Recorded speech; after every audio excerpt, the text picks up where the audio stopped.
have to eat the dream. You have to sleep the dream. You have to dream the dream. You gotta touch, you have to see it when nobody else sees it. You have to feel it when it's not tangible. You have to believe it when you cannot. Hey, what's going on? Thanks for joining us on today's episode of Rise, Grind, Repeat. We talked to Isiaha Alejandro, who is Eric Thomas's content creator. So we talk about the steps he took to become Eric Thomas's content creator, but also what it takes to maintain that type of status. So let's hop right in.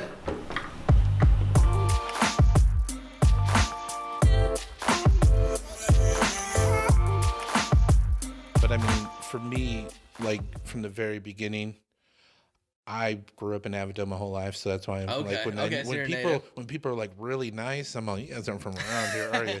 I was like, he shook a hand. I was like, the door locked. That's kind of a hood thing to do. I was like, I get it, but Avondale my whole life, and then was #1 Sonic employee for a while. Sonic Driving America. Nice. That was the only goal coming out of high school, because I actually did go to ASU for a little bit. But oh, really? When you're from Avondale and you've never seen nothing like that, you're like, okay, I'm not. It's a whole different world. Yeah, especially if I don't do what everybody else is doing. What'd you go to school for? I couldn't even tell you. I don't remember. Like for ASU, I don't specifically remember. I remember I took a history course, but an elevated history course, which I don't even know how I got into, because you had to have I still got an A in it. I don't know. I couldn't have told you. Well, I took an architecture class. It's a little bit of everything. You were kind of I took a psych. What do I like? It was whatever they signed on that paper and used up my scholarship money for. So I had I think I was taking almost 17, 18 credits my first year. Or my first. No, I got burnt out. Well, I mean, I bet, yeah. My freshman year at college made the same mistake, but I was playing baseball as well, and it was literally a grind for a semester, because it was during the season. Plus, I think I was at 16 or 17 credits, and it was insane trying to juggle everything, because we were traveling and so I feel you on getting burnt out. And so that was one experience, and ended up going back to the community college out in the West Valley, studying a little bit more of the psychology, because I was like, okay, I like talking, and I guess I like the way people think. Yeah.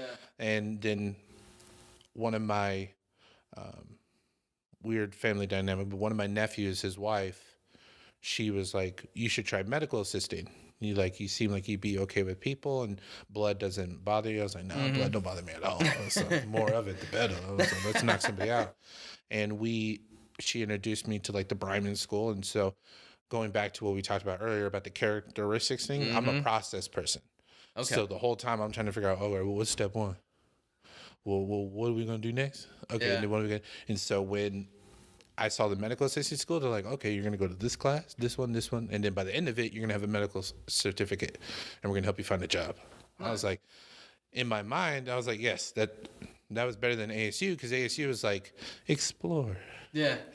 No direction. No process. Learn about yourself. It was a process, but I realize now that there's colleges inside the university.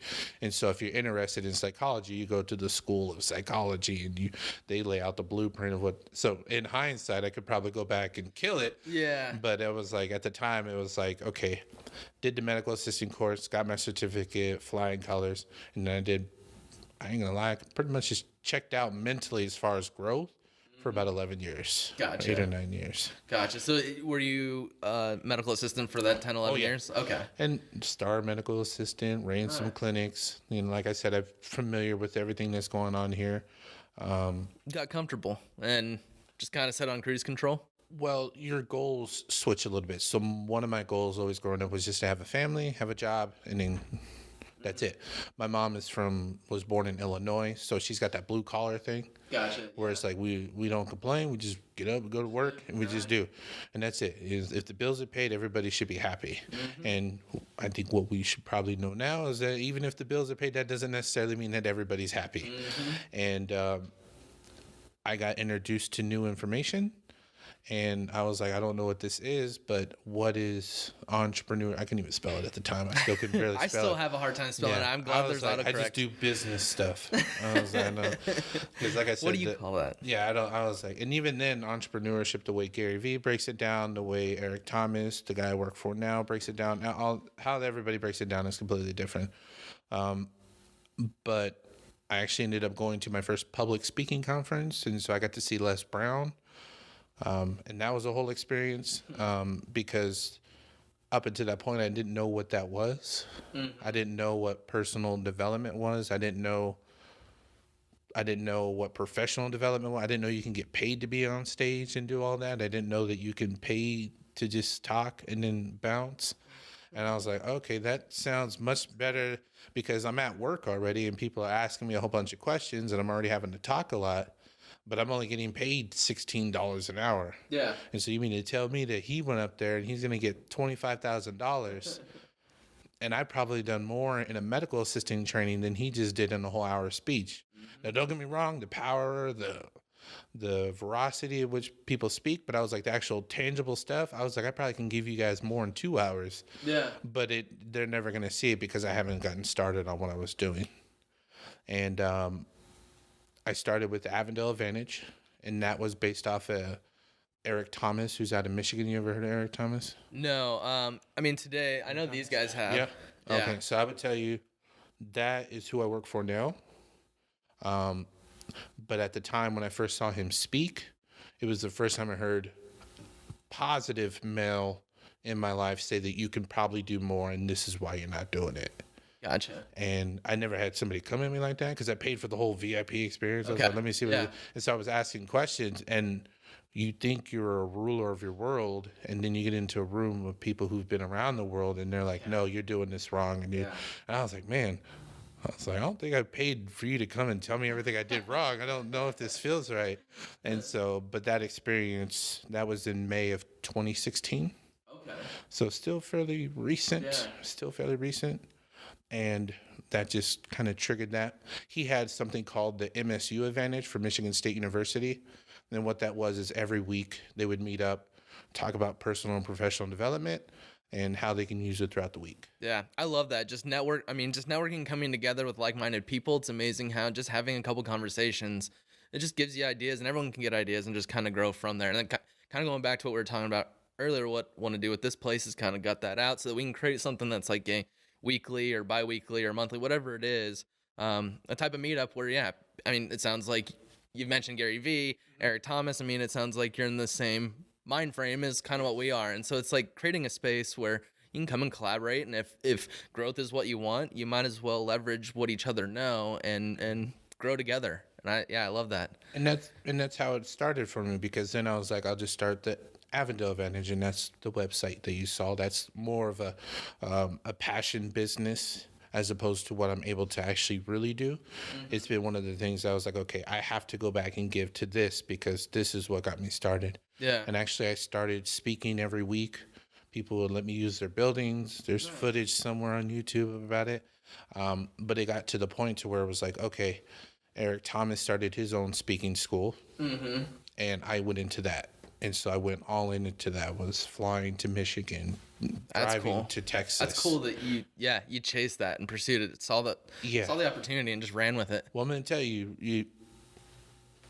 jiu-jitsu was probably the thing that made that tangible for me. Have you ever done martial art before? I haven't. Okay, so I would tell everybody in the room to go do jiu-jitsu. It is probably the only martial art you can go 100%, and it's probably been the only tangible one to where I feel like I could walk down the street and it's whatever. If you're not trained, like, we're good. Mm-hmm. Like, I know I'm good. I can protect myself. And so I always had a fear of confrontation. Okay.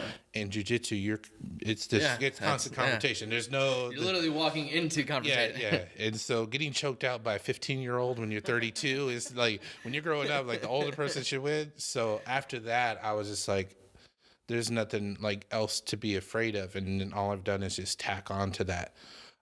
Got trained as much as I could with Eric Thomas. And then in 2017, September was the last month that I worked at a medical clinic. Nice. Okay, so this is all happening. This isn't like 6 years. Like, this is recent. No, this is recent. This is very, like, that's why when people reach out to me and they're like, come do this. And I was like, there's a part of me that was like, are you ready for this? Or is this a part of like, no, this is what you signed up for. Yeah. Like, this is, because be honest with you, when I first started, I still do it every day. Like, my process, I go to the gym, box, do a little jiu-jitsu, and then I go to Starbucks and I work on everything that I'm working on. Nice. And so when I quit my job, I gave my 30-day notice. I had no process. Remember I told you I love process? I didn't know what I was going to do. I just knew that I had to get up, find a place to work, reach out to everybody, and then just keep doing that every single day and do measurement. Like how many people hit you back up? Like, and still being connected with Aaron Thomas and the networking thing. What ended up happening is because I was able to edit my own videos for my speaking. Mm-hmm. I found out that most public speakers, they don't like to edit their own video. Yeah, I mean, it's I was so happy whenever he came on board because it's tedious. I mean, it's not like, I mean, you know what you like and what you don't like, and usually if you're, I don't know, I could see that it's a craft that you got to learn to love. Like, it takes a unique person to love the creative and editing. I would tell you, I never knew that I was going to like it either, because I just told you I've been an 11-year medical assistant. Mm-hmm. I was studying psychology. I've done management. I've done public speaking, sitting down at the computer and going frame by frame on a video, just like it wasn't in there. Yeah. But what happened is like I said, when you get into the environment of like, okay, now it's a different sort of survival. And so that's why I always tell people, if you're going to go do something, just quit your job altogether and do it the right way. Yeah. So you can go back, because I still have opportunities. I can touch on the medical assistant stuff that I still go back and help the high schoolers. I'm still trying to help them get extern sites. I'm still trying to coach them on how to get a job and how to get employment. But there was always that base of like, I can always be a medical assistant. I can always go back and make $18 an hour, only have to work 40 hours a week, and then call it a day. But I always tell people, as soon as you mentally check out on whatever you're doing, just go ahead and quit. Makes sense. No matter what the finances look like. I've already had one car repossessed, but already working on paying off another one. So it's a weird dynamic. You know what I'm saying? So it's like, if you would have talked to me in like May of last year, I would have been like, oh, no, I'm not doing the podcast right now. But now you're talking to me now almost a year later. It's like, oh, yeah, we can talk about different things now. I was like, now it looks a little bit different. But I always tell people, the first thing you got to do is just quit. Yeah. And if you haven't quit, you have to figure out when that timeline is, because a lot of people will tell me what their plan is, but they never plan on leaving their job, which is really weird to me. Yeah. It's tough mentally. And I mean, it sounds like it might have been easier for you, because I mean, it sounds like, one, you just see a problem and you figure out how to fix it. I mean, it probably comes with the jiu-jitsu and just the mental side of things. I mean, that is a big, like, leap of faith to say, hey, I got the secure thing that I'm always here to, I got no process. I got to figure out how to make a process that then allows for some income to come in that can help me live. And so I think a lot of it is the mental side, and it sounds like you've done a lot to you're just good on that side. Well, I know naturally I'm not gonna lie, I'm lazy. Mm-hmm. And so how do I beat my own laziness? I have to put myself in a situation that forces me either to do the right thing or go back to what I was doing before, which was working. Yeah. I was like, do you want to go work or do you want to go do this new thing? And it was the jiu-jitsu, it was all of that. But a lot of it is once I quit, when you wake up and the pressure of, okay, because I still had that, like, get up at 7. All right, do I like put my scrubs on? Like, I was so used, like, there was like, what is this? And like, even today, like, this is be my normal outfit no matter what. Like, no matter what you're doing. They're like, there's a dress code for who? I don't, well, then don't invite me to it, because I'm not going to go. I'm going to wear my shorts. I'm going to wear my t-shirt. I want to be comfortable. I was like, because I already did the stuffy thing. I did the suit thing. I did the button. I was like, I was always like this. Like, I don't know what to do. And so, no, I would tell you, even with everything that's happened, the quitting, once you, I don't even say quitting, but once you just say, okay, I'm leaving you guys, just in case this don't go right, I might be back. Just full disclosure, but I'm going to go on and give this 100%, because then you look at it a little bit differently. And because with the jiu-jitsu, and I'll go back to that probably more than anything, there's what I thought should have happened, there's what I did during the match, and then there was the outcome. Mm-hmm. When I had a job, there's what I think what entrepreneurship looks like, there's what I think it's gonna go, and then there's actually what happened, and then the actual outcome. And so once I was able to repeat, okay, today I got up and I only called one person. That outcome was no good. Okay, cool. I got up and I called 4 people. Ooh, I got somebody to call me back. Yeah.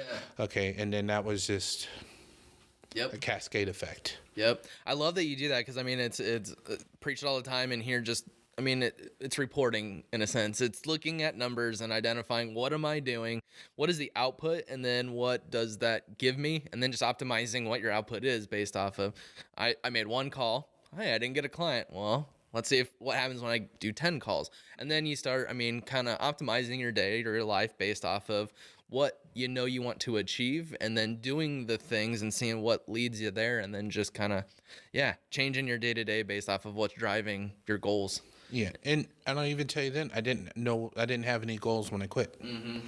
I just knew that I couldn't do that anymore, and I knew I wanted to go in and just explore everything. It was almost like going back to college again, but this time it was, I know that I can survive anything that I want to get into. And so it was almost like being like, okay, well, I'm going to pick this and I'm going to pick this. And that was where I went back on all my experience. Okay, I went back and did public speaking. What can I do in public speaking? Okay, I know, shout out to Nikki. I know Nikki, who works with Eric. I didn't imagine ever working for him at the time, but I knew I needed to create income. And that was the quickest way to do it, was the video editing. And like, how do I charge? Didn't ask her for an opportunity, but how do I charge? And so then I had one hip hop artist out here that had me just start making content on a regular basis. He was paying me $500 a month. I'm like, all right, cool. We're going to keep the electric on. Yeah. You know what I'm saying? Yeah. And I only had my $200 college laptop that I had bought like 4 years before. Yeah. And so that's when I learned about the graphics card is not up to date. But everything kept cascading from that. And I would say, now, the best way for me, the biggest thing was, because I did go do the public speaking training, I created a free group where we all practice together. Nice. And do you do that in person? Is it a virtual thing? Is it? I think I've been in the room with these people maybe no more than 2 or 3 days at a time. And that's maybe 10 to 15 days out of the whole year. Oh, wow. Because we all live in different states. So Zoom, I would tell you, Zoom, shout out to Zoom. Yeah. But, having the ability to get on a Zoom call with 15 other people, and we're all just repping our speeches. So not am I only learning how to speak better and how to give my presentation better, I'm also hearing where they're struggling at. And then that turned into, Isaiah, are you still doing video editing? Like, yeah. Well, yeah, I have to. Yeah. And then like, well, if I send you something, can you edit it for me? I was like, yeah. Very like, because it's one thing to say, I like your work. Yeah. It's another thing that says, I'm going to give you $200 and I need you to send me something back and I'll determine if I like it or not. Yep. And that was the biggest fear for me, was as a medical assistant, if the patient was happy, that was the outcome. Mm-hmm. If the hamburger was cooked correctly, that was the outcome. I'm going to create this video, and they may or may not like it, and they may or may have me change it, and it may not even be the way I thought it was going to look.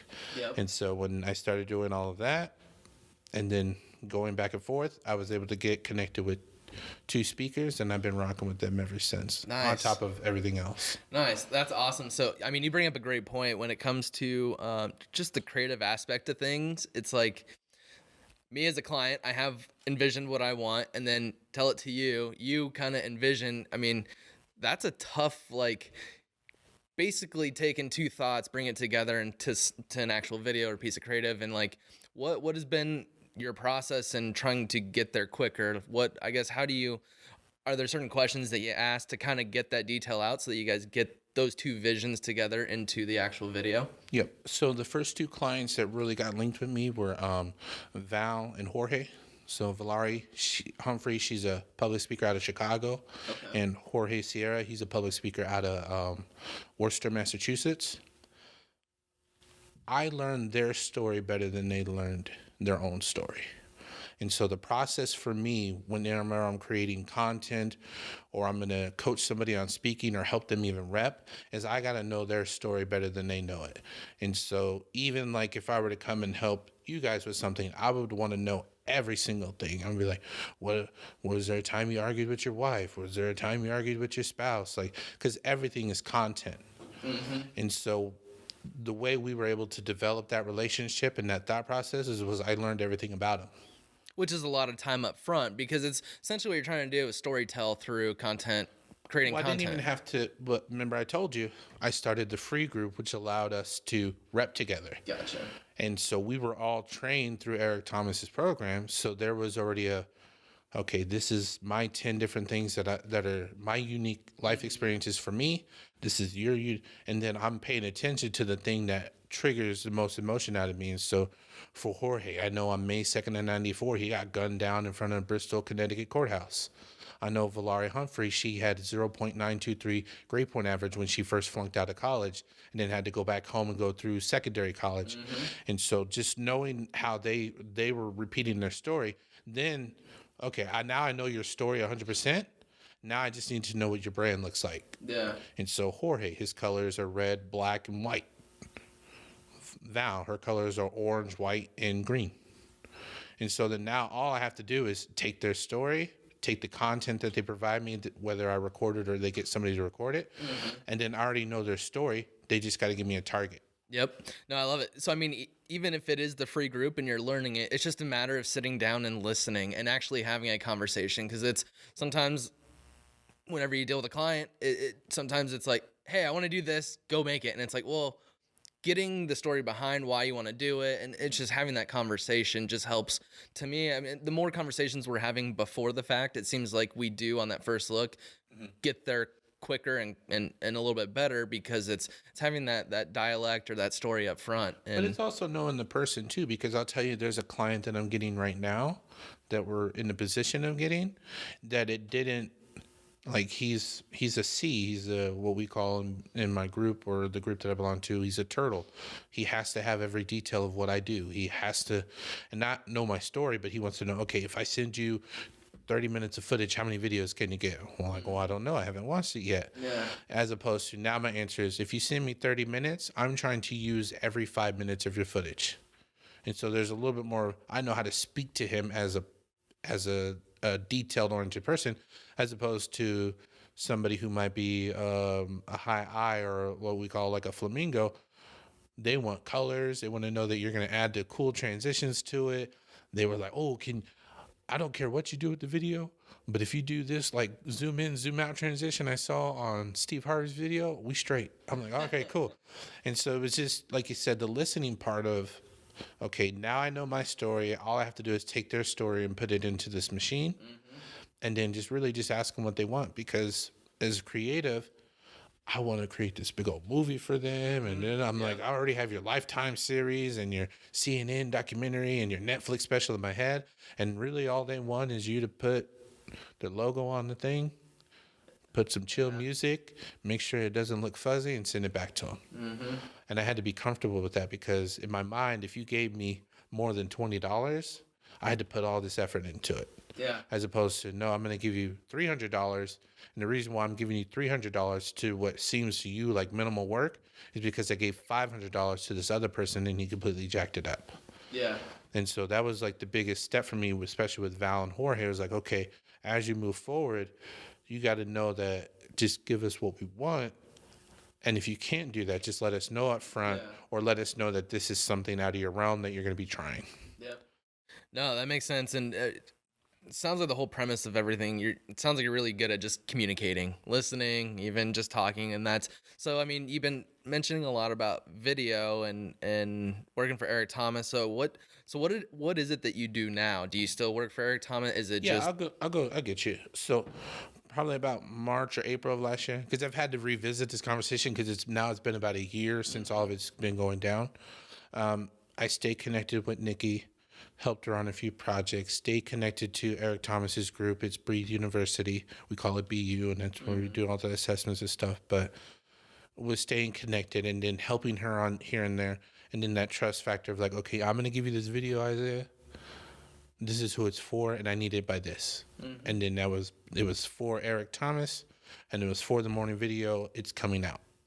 Like, this is, now it's not people just in Boston are going to see this movie, not people just in Chicago, not just people in our circle, but now you're going to put out something that the world is going to respond to. And so I was like, at that time, Now I said it, I feel nervous saying it now. Like, I'm like, man, now I'm putting out stuff that the whole world's going to, and I'm going to help put the whole world to see it. But at the time when I was like, man, I've been watching ET stuff this whole time. I've been cutting this stuff up in my head forever. And so all I did was start cutting up the things that I'd been watching, because I knew from my own experiences, like if I had this experience watching it, I know somebody else did. And that's how it got started. And so now, still working with Val and Jorge. With Nikki now, she runs Beast Mode Digital, and I work with them through Beast Mode Digital. So there's 4 of us. There's me, Nikki, Jose, and Sierra. Okay, and that's the website that I saw. So I just got it from your Instagram page. Is there another website? Oh, yeah.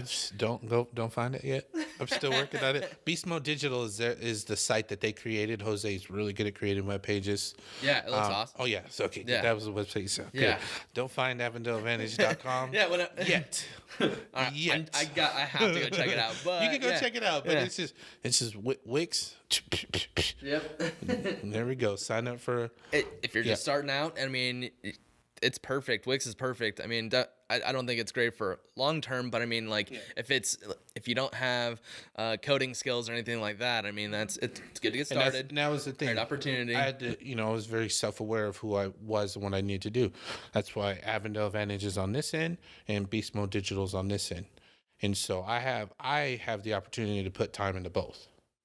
And so with Beast Mode Digital, that's all the media content. And I use that same skill to create, like you've seen on my Instagram, where it's like a little bit of mixture of personal development and then also the stuff that I do for Eric Thomas. Nice. So you're still doing stuff for Eric Thomas? Oh, yeah. Yeah. No, like the video this morning that came out. Yeah, nice, that was mine. Mm-hmm. Nice. Like, that's really cool. I usually, and forgive me, Jose, because I've been so busy. Usually it's the 3 videos through YouTube a week. And then it's the morning videos Tuesday through Friday. Gotcha. And then that's, cool. That's my part. Oh, yeah. That's awesome. It's been, like I've said, you should be proud to say that. Yeah. No, I'm very proud, because now, like I said, I'm not as vocal as I am when I'm in a room and I'm getting to know people and everything like that. As far as what I do, like you didn't see on my page that I'm boosting money behind everything that I'm doing. It's not like I can edit your video. Yeah. Like, it's very like, this is what I did for the video, whether you like it or not, and then bam, and then I keep it moving. For whatever reason, I still haven't gotten to that area of where I'm like a Nikki or a Jose or ET or anybody else in my circle, because there's so much of that to where like, yeah, we are this is, and I'm like, I let them do all that, and I just go by and like get the work done and stuff like that. Awesome. But that's why when you see my page, it's all over the place. Yeah, I love it when people are like, I don't know if I want to hire you to do my marketing. I look at your page and I got a sunset in there, and then is that your nephew? So yeah, that's my nephew. You got a little chat. Got to show a little bit of everything. Then I got Eric Thomas like, you got to want it, and I was like, oh yeah, that I really like my page is literally just whatever's going on that day. Yeah. So what does Beast Mode Digital do? Is it just production or no? It's full digital service marketing. Oh yeah, from email marketing all the way to we shoot, create videos, create campaigns. Help you with your branding. It's all the different stuff, how you get your clients. And like I said, being in BU, we were able to learn what we like the most of. And for us, it was like, okay, we like sports, we like public speaking. And so let's go all in on those areas. And so creating Isiaha was like, Isiaha. Because there was a point where I was getting everybody as a client, at least even on a one-off, to do their video editing. And like I said, I wasn't boisterous about what I was doing, but when you would ask about who did your video, it was Isiaha. And like, Isiaha does videos? Isiaha's been doing videos. And then all of a sudden it was like, it wasn't 2 people, it was like 10, 15 people. It was like, Isiaha, you doing videos for everybody? I'm like, yeah. I was like, I gotta eat, man. I'm trying to. I was like, I don't know if you guys know, I quit my job last year. And, go through the whole story. Gotta make moves. I gotta make, and that's how we all ended up getting connected, because it was like, okay, I was still only at a skill set of a medical assistant who got into content creation. Mm-hmm. Now getting around them, even them are like, Isiaha, you need to get this program. Okay, you need to get an external hard drive. Okay, you need to get this. And then it was sharing with me what that next level looks like. Now I can recognize all the cameras he's using. Now I can recognize all the lenses. I recognize the audio recorder. I recognize some of the mic equipment. Yeah. But on the other end, I recognize the books. I recognize the thought process. Well versed. Yeah. Well, because like I said, once you, I'm going to hark on it because you said you hadn't quit yet. But once you quit, everything looks a little bit different. And so even now, some of the videos that we have coming out are really just older videos of every speaker that I do. And now it's a new lens. It's Isiaha with training. Gotcha. And so now people are like, oh, man, I love that video. I was like, yeah, well, we posted it 3 times already, and you didn't like it the first 3 times. So I figured the 4th was the shot. And now with the After Effects and the Premiere and putting the color grading on it, and then, you know, the cooler music behind it. Yeah.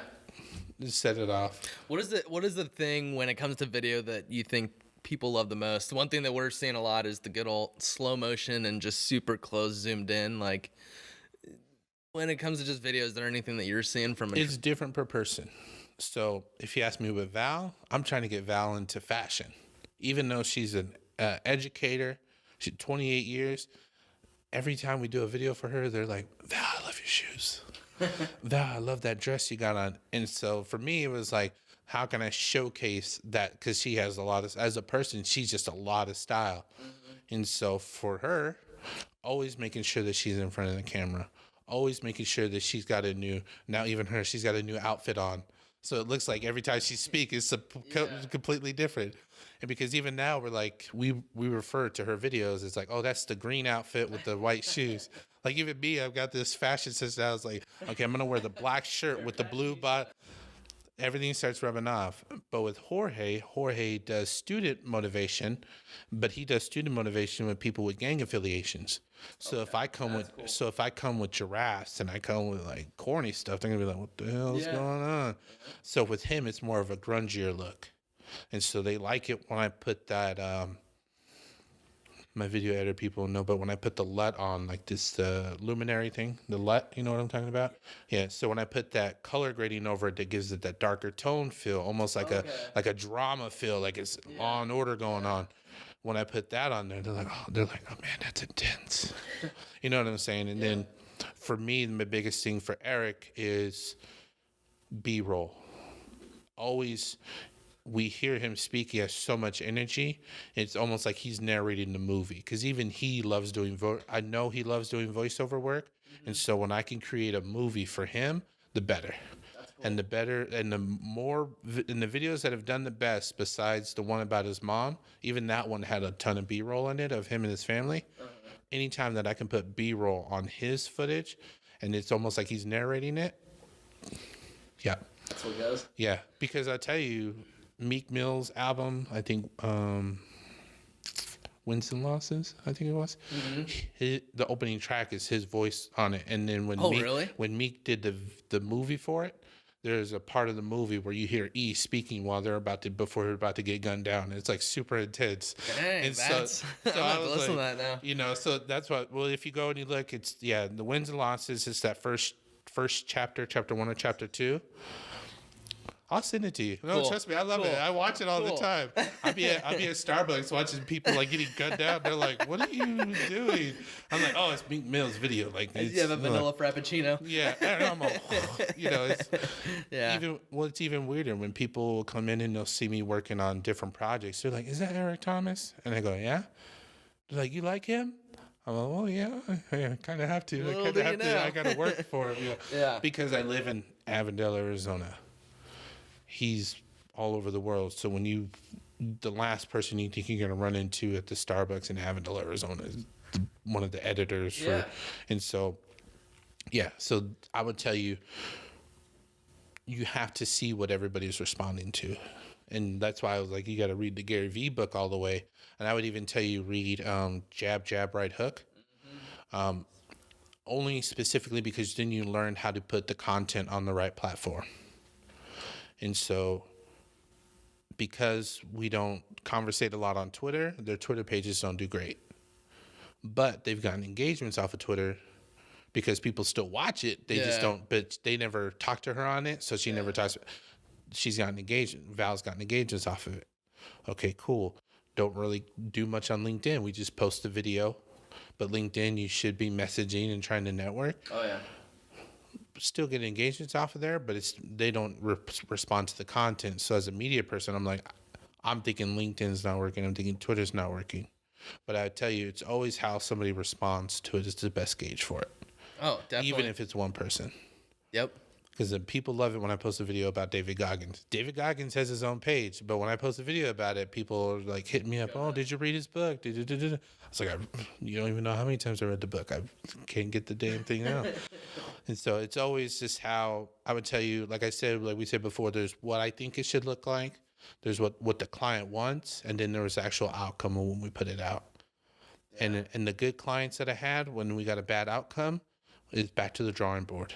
We did something that worked before, and now we tried this, and this didn't work. What did we do the last time? And do you do that within the first look, or after you guys post it and take a look at the numbers and how that did compared to everything else, or when do you decide to go back to the drawing board?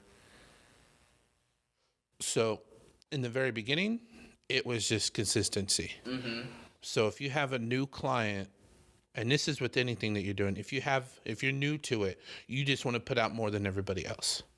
So there was a point with Jorge where we were putting out 2 videos a day and a picture. Man, that's some work. That is some work. But we had the content at the time. Yeah. But at some point, and because schools take a break, all of a sudden now you're like, okay, we don't have any speaking engagements. Yeah. So like, what's going on? Like, so at the very beginning, it was just what can we do consistently? Mm-hmm. And so there was no drawing board. We're going to take 3 months. If Jorge likes it, I'm going to put it out because he was my first client. Okay, if Val likes it, we're going to put it out. And then after that 3-month period, it was like, because it just so happened to fall when school was out. So they're not in school. Val's not teaching. And now we just look back like, okay, this worked. That didn't work. And so you have to just start by being consistent first because you're not going to know. Like I could tell you like, oh yeah, if you put a transition at the 45-second mark, it'll get them every time. And I would be lying. But I would tell you, if you can just be consistent for that first 3 months and you just put something out every single day, like that's how my Avondale Advantage or my personal page came up because I started posting for Avondale Advantage every single day. So I was having to create content for myself every single day. And so then now my Instagram, it looks more active. Yep. Not my best product, not the greatest thing I could put out for that side project, but because I'm doing it every single day, I'm beating somebody else who says they do what I do because they're just like, okay, should I do the colors and should it go out on Tuesday? Like, no, I'm going out Monday, Tuesday, Wednesday, Thursday. And if I can't create that day, cool, we skip a day and then I go on to the next one.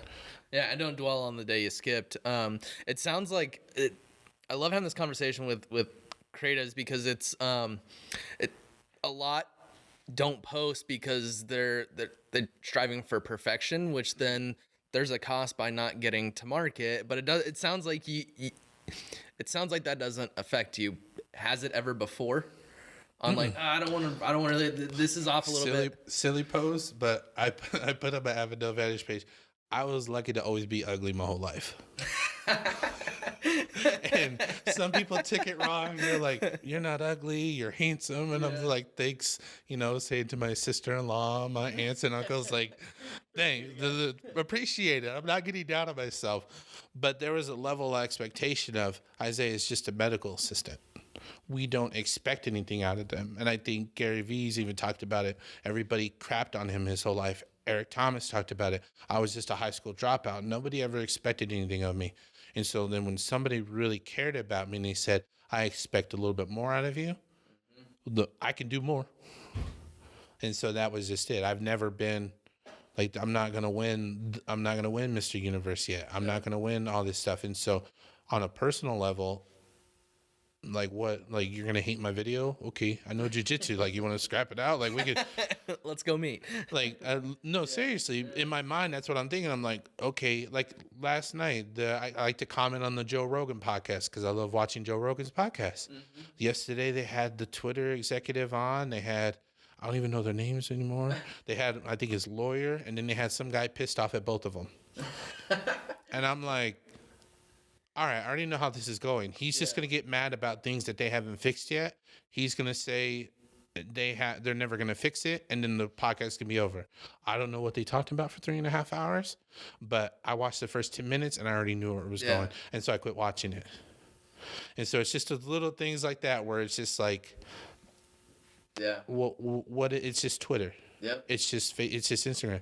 If ET don't like this video and he lets me go, then okay, that's the opportunity. Man, that one would sting. But I gave it everything I had. My expectation is I'm giving my maximum effort, and then I'm still learning as I'm going.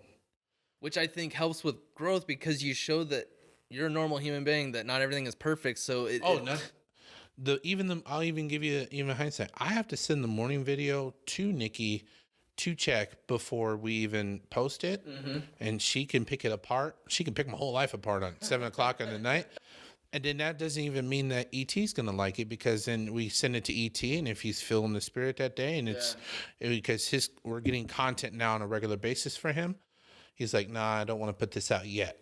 Because there's some videos that I created that I'm like, whoa, this is going to shake up everything. Yeah. And he goes, no, hold off on this one. Timing isn't right.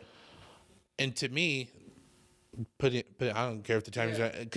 But for them, it's like, no, hold on to this one. And so for me, it's just like always, okay, they didn't say they didn't like it. They just said they're going to hold on to this one. They feel really good about this one. And so it's like, okay, cool. And so, like I said, when you build up that muscle of, I'm going to create 4 videos anyway, like, if they don't like all 4 of them or all 5 of them, okay, cool. Then I got to make another 4 or 5. But I've already built that muscle. Yep. I mean, you just hit the nail on the head. Like, it's instead of dwelling and not posting for 2 days because you're trying to perfect this one, it's like you could already be on video 2 and 3 after that they love, that they've already forgotten about this one that you're dwelling on. And like, it amazed me how put it on a pedestal. Yeah. And I've never been put on a pedestal, and I get afraid when people put me on one, because I'm like, no, I'm going to be very human very soon. And so it's going to destroy whatever you think that especially, I'm glad have I cussed at all? No. Man. I'm from Avondale. And so my mom was blue collar. She threw garbage for a living. So it was, where's the effing soda, or where do you take out the effing trash? So so I'm still, that's one of my things is I'll be around people that'll be like, oh, I love personal development. And I was like, and then I'll cuss, and they'll look at me like, they're like, you do Eric Thomas's like ET's video? I'm like, I'm sorry. I probably should have waited. Put on my bow tie before I talk to you. Let me remember. Let me just think I'm in church 100% of the time, because one, I don't want to disrupt my client's brand, but even for myself, I know that I was like, okay, I have to be a better judge of like, let them shoot that shot first, and then I would just be like, oh yeah. And I've been told, they're like, well, isn't that kind of not being yourself? I was like, no, I'm trying to work on it, because it's put me in a space where, like I said, that'll probably be the only thing that you'll hear me mention, like I'm worried about people seeing or doing about me, is that I cuss too much. Because really it does sometimes undermine what I actually do, because I told you, I go back and speak to high school kids. Yep. I go back and actually now even middle schoolers, and tried to help them out. Some parents, they're like, you're hanging out with that sailor over there. So, because I might be in 2019, the high school might be in 2019, but the parents are in 1950. Yep. And so, no, that would probably be the only thing as a creative, that if I put something out, I'm like, there's cussing in it. And that's like the David Goggins stuff, or that's even like Gary Vee stuff. But even now, he's starting his own little. No, I know he has it, but I'm not gonna watch it. Oh yeah. He just came out with that curse-free channel. The curse-free channel, and so, but that's on his side, that understanding what people are asking for. I can watch your content, I just can't watch all the cussing. Cool. I'm gonna pay somebody to create my content and put just a bleep on it. Yeah. I love it. It's listen to your audience, give them the content that they want, and it's amazing how you can just build a community or an audience that allows you to do what it is that you want to do from an opportunity perspective. Because from a digital marketing side of things, it's see too much selling and trying to shove what the client wants down their audience's throat rather than saying, hey, you seem interested. What is it that you want to know? And having more of a communication rather than selling. And that's, and I would tell you, make sure it's black and white. Because I'll tell you, the hardest thing I had to do was to charge Jorge. Because now I know all your story and I know everything about you, and I know you may not be in the best financial position. The price of the video this time is still $50, or the price of the video is this. And so knowing that when you go in, if you, like ET taught us with the speaking, you're either going to do it as a ministry or you're going to do it as a business. I can teach you to do both. Yeah. If it's just a ministry, we could still get your skills up in speaking, but I'm not going to waste my breath on telling you how to charge these people, set up contracts. I can get you into the churches and just, you can speak for free for the rest of your life. Yep. If you want to do it like business, you're going to probably hear no more than you're going to hear yes. Oh, 100%. And just like even with the creative stuff, just because I tell you no doesn't mean I don't like your work. Yeah. And that was one of the hardest things to get over, was like, oh, Isaiah, I got, no, I can't do it. Oh man, you, like 10 minutes ago, you said I was the greatest thing to ever edit a video. And so now the greatest thing looked like $250. And in my mind now that I've worked with so many different people, $250, I was like, it's 200. Like for some, they're like, oh, 250. Yeah. Like, can we set up like 40 of those? I'm a 40 of those. Yeah. I'm like, oh, my chest. And but then I still have to remember that there is some people that like $250, that might be the last thing that they have going on. And so I have to be sensitive to that. They may not dislike me. It just may not be the right time for that opportunity. Yep. And that's been one of the things that, I mean, we've struggled with and have been coming over lately, is just figuring out how to price everything out. Like, I mean, I'm not a creative. I don't know. It surprised me seeing how much time goes into the actual editing. It's like you show up for an hour or two and shoot, but how much time actually goes into the editing on the back end is what a lot of people don't realize. And that's been a big struggle. I mean, losing money on projects for a while until we get, okay, now I realize it takes you 3 times as long to do this, and just figuring out how much time actually goes into projects. But I would tell you that's also knowing what they want up front. Because if being very intentional, like right now, I could teach you how to go market for those medical offices right there, and you guys would never have to leave your complex to try to get a job. Yeah. Because I know exactly what they need. They need patients. And how they usually get patients is they market to their either family doctor, or depending on if they're a specialty practice, they rely on family doctors to bring in their patients. And so when you create a commercial for them, you got to create a commercial about their experience. And so you're going to want testimonials. And so you have to be able to know going into that realm, okay, cool. I know you're a medical office and you survive on your patient count. Yep. Okay, cool. I can show you that creating this will help you get your patient count, because brand over a long term will create word of mouth for your practice. And if their budget is only $200 for that first time, then you only give them you only put enough time that $200 is not going to kill you. Yeah. And so even with all the cameras and everything, like I can already tell that there's going to be, you guys are probably going to, like you said, you're going to run into that.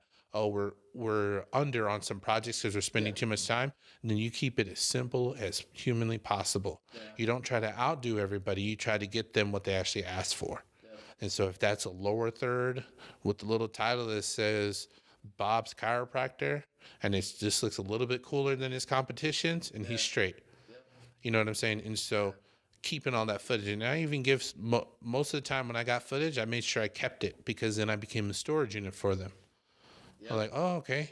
I can hold on to your footage, but I just need an extra $10 a month because that's what my Dropbox fee is, or this. Yeah.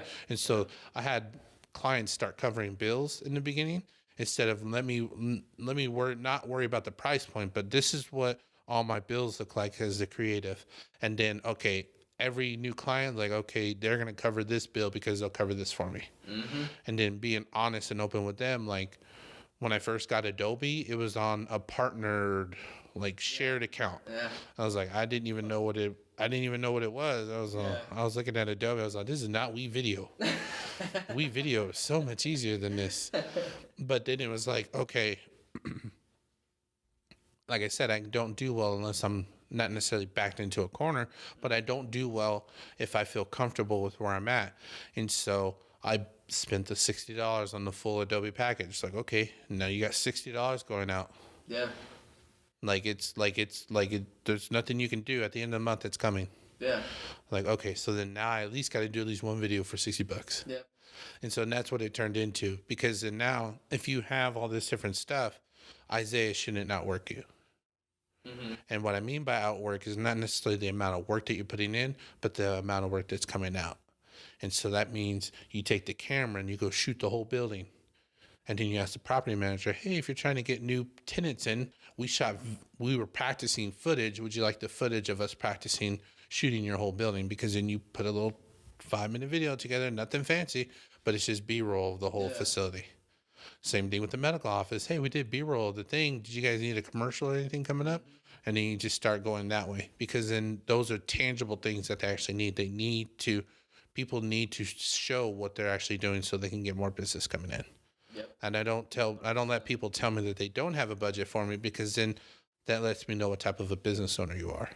Wait, say that one more time. If you tell me that you don't have a budget for media, then that tells me what type of business owner you are. Yeah. And it's nothing personal, but it was like, if you planned everything out, how come you didn't plan for this? Yeah. Yep. And that was another learning point as well. Is just you might not have it now. We can do stuff, and it's going to create opportunity. But it's if someone doesn't see the value in it, it doesn't matter what you can do. They're still not going to see it. I mean, you might be able to get 1 or 2 people to be like, okay, yeah, I saw some leads. I saw someone come in. I want to invest more. But if someone is in that mentality, it's tough to get them out of it. But I would tell you, still study the books. Gary Vee's good on that lingo.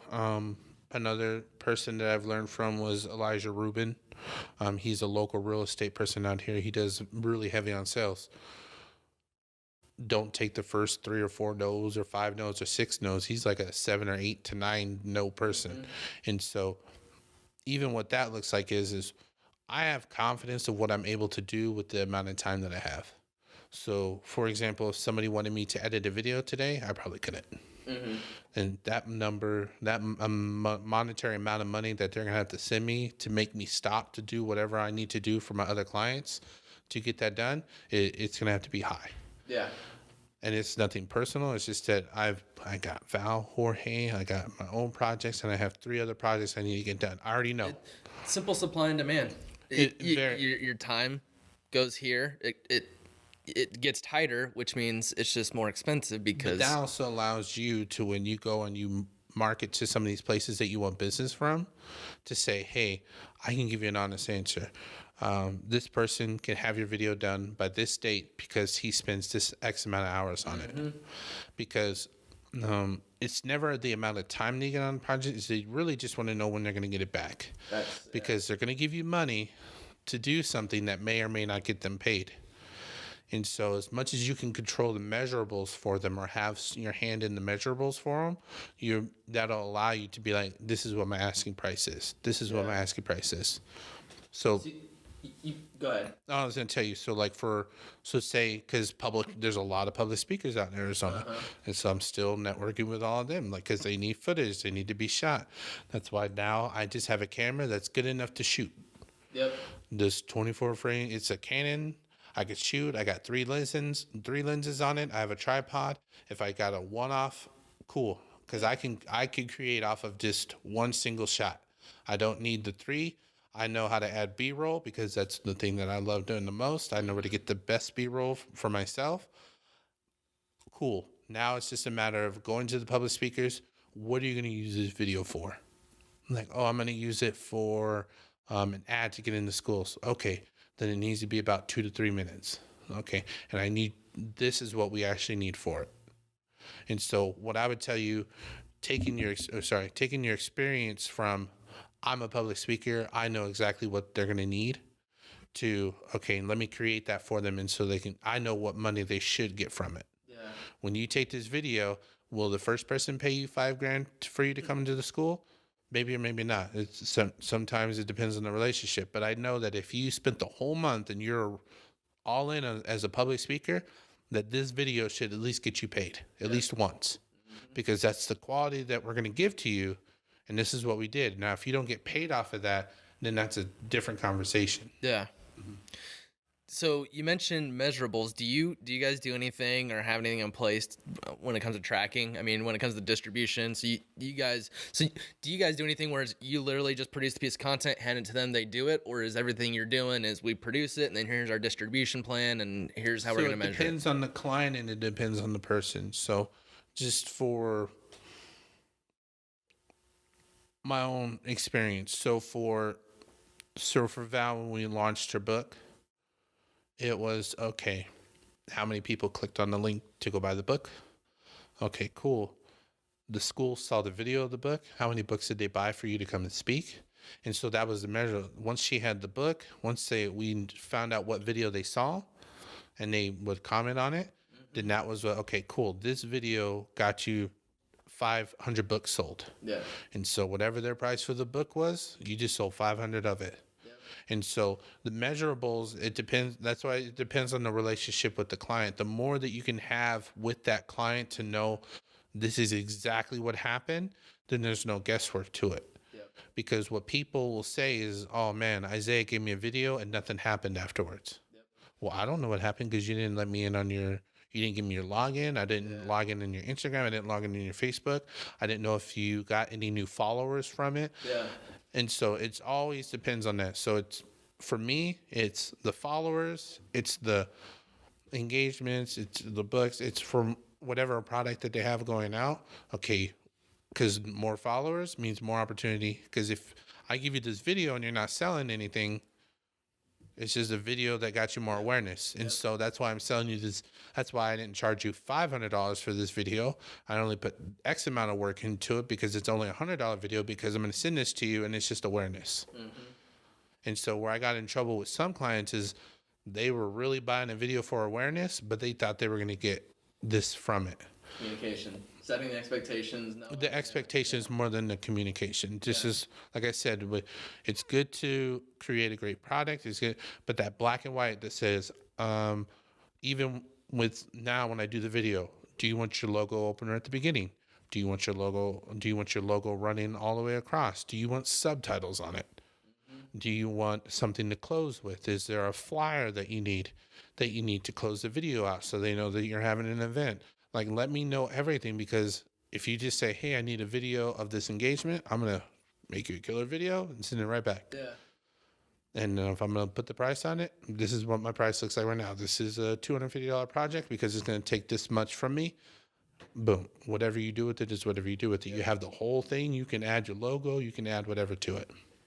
Awesome. So it's like I said, it's good to meet people, but it's once that we're in business together, it's all right, you are going to do this. Yeah. I'm going to do this. You are going to do. Yeah. And it gets very on you, man. It gets very gray very quick. Yeah. Oh, yeah. Does subtitles come into that? Well, you didn't pay for subtitles, but would you like me to subtitle it? I don't mind doing it this time, but on the next time it looks like this because I'm going to have to spend an extra amount of time doing it. And it's having that flexibility because, I mean, some people would just always charge, and then that would knowing when to eat that cost a little bit and saying, hey, if it was $50, I'll do it now, but know that in the future it's this. And yeah, it's having the flexibility on both ends, and then just having that partnership. The cost even looks a little bit different because now new information, new understanding. No, this is the price. This is everything we're going to do. This is not a flexible thing, because the flexible things turned into, and it's always the good person will get beat out by the bad person. And what I mean by good and bad is the person who has good intentions, like I'm going to do my best, I'm going to give all my effort, the good person is going to give all that effort, and then the other person that doesn't have always the best intentions be like, how much can I get out of this person for the $50, $200, $1,000 that I just gave this person? And so getting to that point where as soon as I hear somebody getting a little gray, I'm like, no, this is what we're going to do. And this is what we're not going to do. Yeah. I was like, if you want this is what this looks like, because it's real. People talk fast. People talk real fast. Oh, yeah. They're like, I'm ready to work with you, Isaiah. Okay, cool. How many videos do you want? 3. All right, cool. Base price for that is going to be $800. Oh, no. I'm like, well, I don't know what other package you think I have, but that's what we have right now. Or, and so it just cool. And then it's not a 3-hour conversation to where I don't get no work and no money, and you get a whole bunch of free information. This is what the expectation was, and then I'm gone. Yep. Nope, that makes sense. And as we're kind of wrapping it up, I mean, you're huge on the creative side. Love everything. Just how you like the communication. You're doing it right. Love that. What is one huge piece or one big piece of advice that you'd have for any creative that's just starting out? Because it sounds like you've reverse engineered what you want to get to and did the things to get there, and continuing down that path. So if there's someone that's just starting out, I mean, what is a piece of advice that you'd give them? Well, for anybody going into a creative space, like what you're creating, get into an area that you want to be in. I love personal development. I would probably make people sick in this building with how much I listen to it. I've made my family sick of it. I go to sleep listening to podcasts. It was playing when I woke up this morning. It was on the way. I listened to an old Eric Thomas audio. I love personal development. So that's where, if you're going to start being a creative, be in a space to where you love to do it. I loved helping people, but I didn't love medical assisting. Like, even being in here with all the walls and not too many windows, I'm like, I'm getting a little bit of anxiety. I'm like, flashbacks. Yeah, saw the LabCorp box down the way. I'm like, no, I'm good on all that. The door was locked. I'm like, And I was like, no, I don't know what we got going. I was like, I was like, all right, there's only 4 of them. We straight.